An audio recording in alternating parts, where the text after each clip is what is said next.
Guadalupe, clámala, háblale. Quiero escuchar si te responde. A ver, Guadalupe, el amigo aquí dice que tú hablas. Guadalupe, ¿verdad que tú estás viva? ¿Estás hablando? ¿Quién dijo que hablaba? Guadalupe. Guadalupe, ¿te quedaste dormida? Guadalupe, habla. No habla. Guadalupe, ¿qué pasó? Amigo católico, aquí está la Guadalupe. Guadalupe, ¿me puedes contar si es verdad que tú eres intercesora? Guadalupe, ¿eres intercesora? Guadalupe, ¿puedes responder la petición del pueblo ecuatoriano? Guadalupe, respóndeme. Respóndeme si estás viva. Guadalupe, Guadalupe, esta mona mugrosa no sirve para nada, mi amigo católico. ¿Cuántos dicen amén? Esta mona mugrosa no sirve para nada. Bendiciones en el nombre poderoso de nuestro Señor Jesucristo. Amado, te saludo tu hermano Menelio. Bendito sea Dios. Después de ver este video del supuesto pastor Hugo Albornoz y toda esa multitud de gente que estaba gritando, deducimos, amado, cuán grande es la ignorancia de varios protestantes respecto a la doctrina cristiana católica. Y muy en especial respecto a la imagen sagrada, bendito sea Dios, que es una imagen sagrada para la Iglesia Cristiana Católica, para los católicos, pues el Catecismo dice en su enseñanza, en el numeral 1159, amado, la imagen sagrada representa a Cristo. No puede representar a Dios invisible e incomprensible. Es decir, la Iglesia dice, la imagen sagrada representa a Cristo. Por ejemplo, la cruz, y esa cruz que tiene una imagen de Jesús, lo que se representa es su humanidad, pero no su divinidad. Porque la divinidad es invisible. San Juan, capítulo 1, verso 18, dice la palabra de Dios, nadie ha visto jamás a Dios. El Hijo único que es Dios y que vive en íntima comunión con el Padre es quien nos los ha dado a conocer. Nadie ha visto jamás a Dios. Entonces, ¿cómo podemos representar a Dios? No podemos representarlo. Entonces, la imagen que está en la cruz, ¿a quién representa? Colosense, capítulo 1, verso 15, dice la palabra de Dios de esta manera. Cristo es la imagen visible de Dios que es invisible. Es su Hijo primogénito anterior a todo lo creado. Bendito sea Dios. Jesucristo es la imagen visible del Dios invisible. Entonces, lo que se representa en una imagen es la parte humana de Jesucristo, pero no la parte divina. Lo divino es irrepresentable, nadie lo puede representar, porque San Juan 4:24 dice que Dios es espíritu, y un espíritu no se puede representar ni imagen, ni imaginación, ni en nada. Bendito sea Dios. Y también la imagen de la Virgen María es representable. ¿De qué manera? Y la vamos a explicar con la palabra de Dios. Y por cierto, la imagen de la Virgen María, de Jesucristo, de San Pedro, de San Pablo o de cualquier otro santo no tiene poder. Cuando un cristiano católico se está dirigiendo a Dios y enfrente de una imagen, no le está hablando a la imagen, no le está pidiendo a la imagen, pues la imagen no te escucha. La imagen no te va a hacer nada de milagro. La imagen no tiene poder. Es Dios quien tiene el poder. Bendito Dios. Y vamos con la palabra de Dios, amado. En Éxodo, en su capítulo 25, versículo 10 al 22. La palabra de Dios dice que sí se puede representar a los seres celestiales. Pero ¿cómo es así si Dios ha prohibido en Éxodo capítulo 20, verso 1 al 6, que no se puede representar nada de lo que está en el cielo, en la tierra o debajo del agua? Pues claro, amado, no se puede representar los astros del cielo, que eran como dioses para los paganos, y también los judíos querían imitar esa idolatría, pero sí se puede representar a los seres espirituales, a los ángeles, y Dios mismo ha ordenado.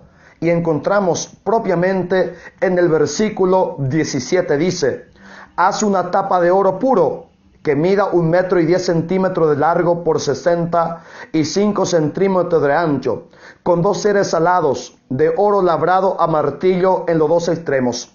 Dios ordena que en su templo, que sobre el arca de la alianza se pueda construir representación de seres celestiales, de los ángeles.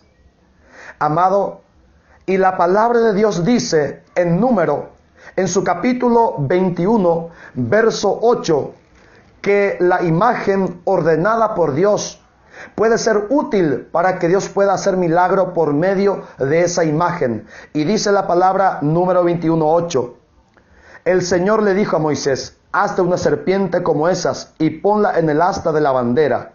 Cuando alguien sea mordido por una serpiente, que mire hacia la serpiente del asta y se salvará. Moisés hizo una serpiente de bronce y la puso en el asta de una bandera. Y cuando alguien era mordido por una serpiente, miraba a la serpiente de bronce y se salvaba. Dios utilizó esta imagen. Esta imagen no tiene poder, pero esta imagen de la serpiente ya está prefigurando a Jesucristo, y el mismo Jesús lo reconoce. ¿Dónde? En San Juan, en su capítulo 3, versículo 14 al 15. El Hijo del Hombre como la serpiente será levantada en la cruz, en lo alto. Esto es el símbolo de Jesucristo. Quien mira el símbolo de Jesucristo se salvaba. Y dice la palabra de Dios en Sabiduría, libro que no tienen los amigos protestantes. La Biblia protestante, amado, no tiene sabiduría. Y si no tiene sabiduría, no lo tiene nada. Bendito sea Dios.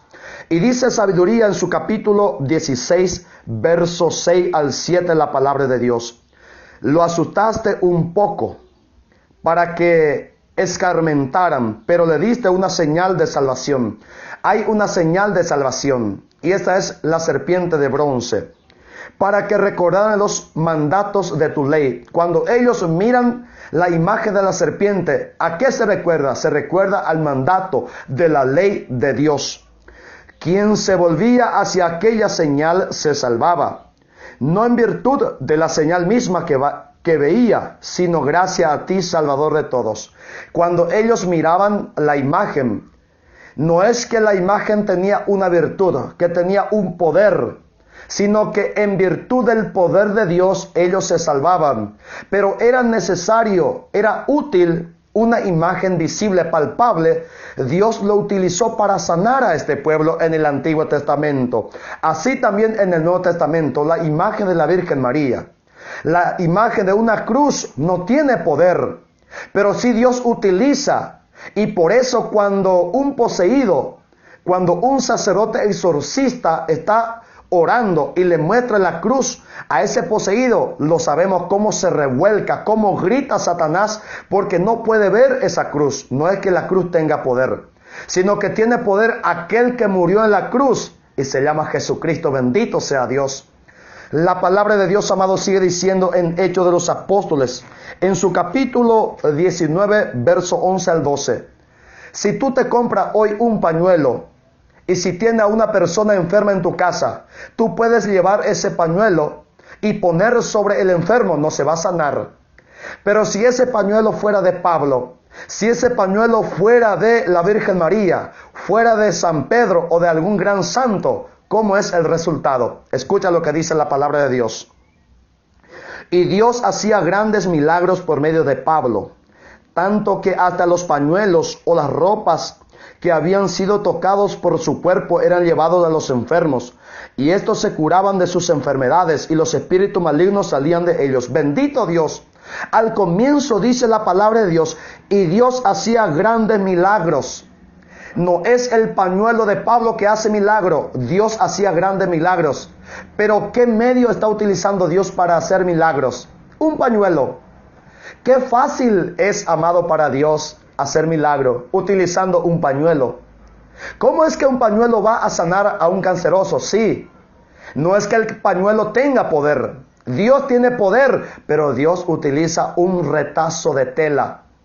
Y si Dios utiliza un pedazo de tela, ¿por qué no puede utilizar un crucifijo que representa a su propio Hijo, bendito Dios, y no solamente un pañuelo puede sanar, sino que dicen Hechos de los Apóstoles en su capítulo 5, en el verso 14 en adelante. Y aumentó el número de personas, tanto hombres como mujeres, que creyeron en el Señor. Y sacaban a los enfermos a la calle, poniéndole en camas y camillas, para que al pasar Pedro, por lo menos su sombra cayera sobre alguno de ellos. Bendito Dios.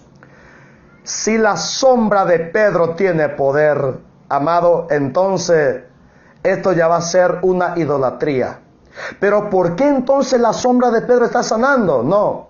No es la sombra que está sanando, pero Dios utiliza esa sombra para que Dios pueda sanar.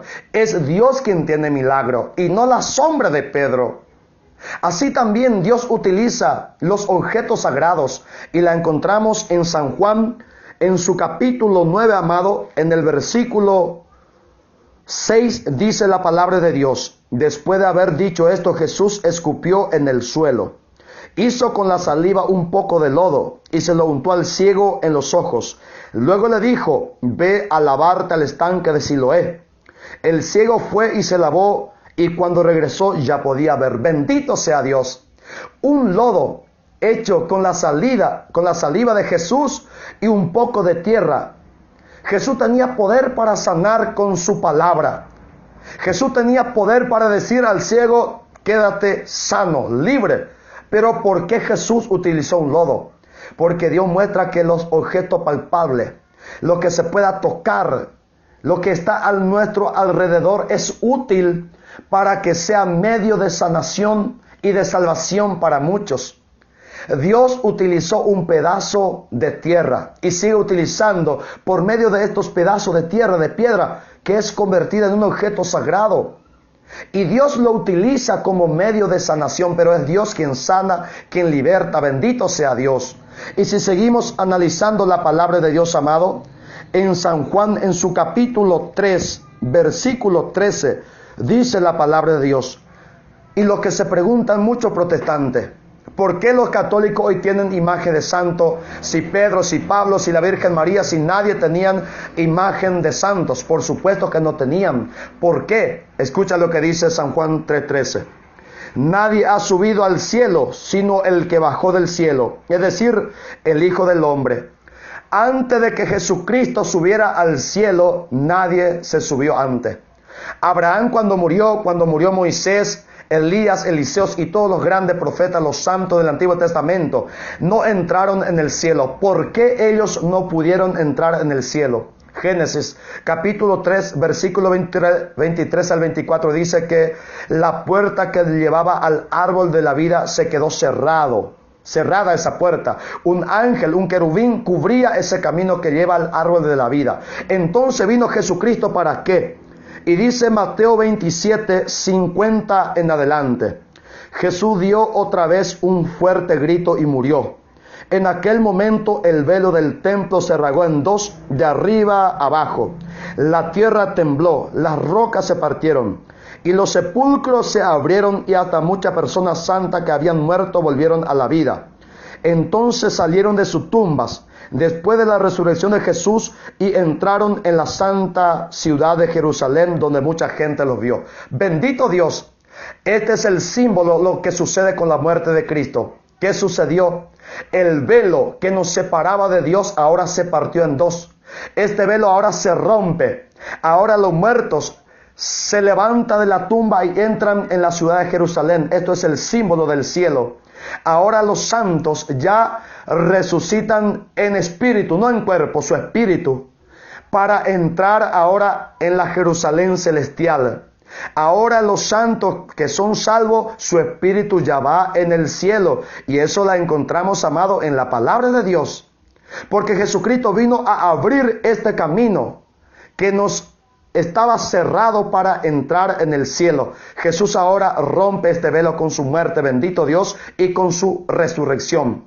Y la palabra de Dios dice en Hechos de los Apóstoles, en su capítulo 7, donde San Esteban contempla, en el versículo 55 dice: pero él, lleno del Espíritu Santo, Esteban el diácono, miró al cielo y vio la gloria de Dios y a Jesús de pie a la derecha de Dios. Entonces dijo: miren, veo los cielos abiertos y al Hijo del Hombre a la derecha de Dios.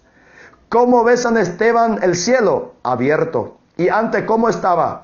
Antes de la resurrección de Cristo estaba cerrado el cielo. Ahora el cielo ya está abierto. Y si el cielo ya está abierto, ahora los primeros cristianos que murieron ya entran en el cielo. Y podemos encontrar en el libro del Apocalipsis, en su capítulo 6, versículo 9 al 11, dice: cuando el Cordero rompió el quinto sello, vi debajo del altar a los que habían sido degollados por haber proclamado el mensaje de Dios y haber sido fieles a sus testimonios. Decían con fuerte voz: soberano, santo y fiel, ¿cuándo juzgará a los habitantes de la tierra y vengará nuestra muerte? Los muertos están hablando con Jesucristo. Entonces se le dieron ropas blancas y se le dijeron que descansaran por un poco de tiempo hasta que se completaran el número de sus hermanos que en el servicio a Dios tenían que ser muertos como ellos. Bendito Dios.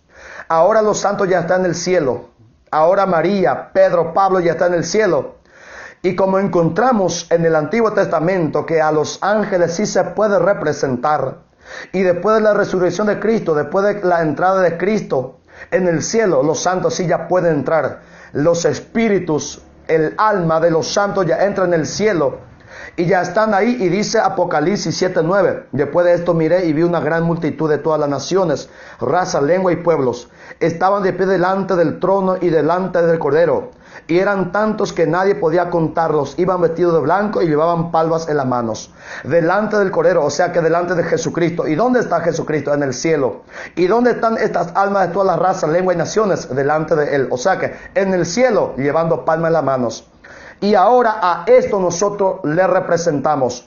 Y la imagen de María, ¿para qué nos sirve? Nos sirve para imitar a ellas. Recordar cómo fue la vida de la Virgen María, la vida de Pedro, de Pablo, la vida de Jesucristo, de San Francisco. Y esta representación, la foto de ellos, nos invita a que nosotros podamos llegar a ser como ellos. Pero nosotros no le pedimos a una imagen de barro. Sabemos que la imagen de barro no tiene poder, no hace milagro. Es una representación que nos ayuda a elevar nuestra alma, nuestro espíritu en la presencia de Dios a través de los santos. El Señor te bendiga. El Señor te guarde en el nombre poderoso de Cristo Jesús. Bendiciones, amado.